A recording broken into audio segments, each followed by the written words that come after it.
করার জন্য রেখে দিই। এবার অন্যদিকে বানিয়ে নিব আটা ডো। এর জন্য প্রায় আমি 2.5 কাপের মতো আটা নিয়েছি। এর মধ্যে দিয়ে দিলাম অল্প পরিমাণের লবণ, আর দিয়ে দিব সয়াবিন তেল, আর সাথে দিয়ে দিলাম চিলি ফ্লেক্স। এবার এই আটাকে সুন্দর করে মাখিয়ে নিতে হবে। আটাকে মাখানোর সময় খুব খেয়াল রাখতে হবে যাতে তেলটা একদম সুন্দরভাবে মেখে যায়। আর যখন একদম মাখানো শেষ তখন এখানে দিয়ে দিব ধনিয়া পাতা। এবার সবগুলো মিশিয়ে নিয়ে আস্তে আস্তে পানি দিয়ে একদম সুন্দরভাবে ডোটা তৈরি করে নিতে হবে।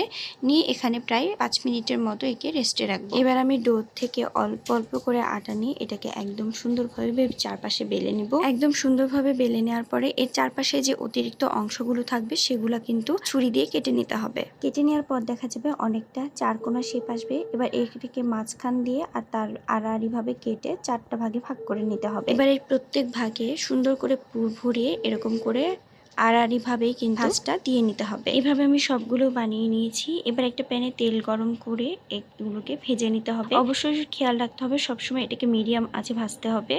এগুলো ভাজার পরে দেখতে যেমন অনেক বেশি সুন্দর, খেতেও কিন্তু এত বেশি মজা হয়েছিল। আমার প্রায় 3টা রুটি থেকে 12টার মতো হয়েছিল। এগুলো সুন্দরভাবে ভেজে যখন সবার সামনে দিয়েছি সবাই তো অবাক, আর এত মজা করে খেয়েছে। আপনি কিন্তু এগুলো সুন্দর করে জিপার ব্যাগে ডিপ ফ্রিজে সংরক্ষণ করতে পারবেন এবং যখন দরকার হবে তখন বের করে ভেজে দিতে পারবেন।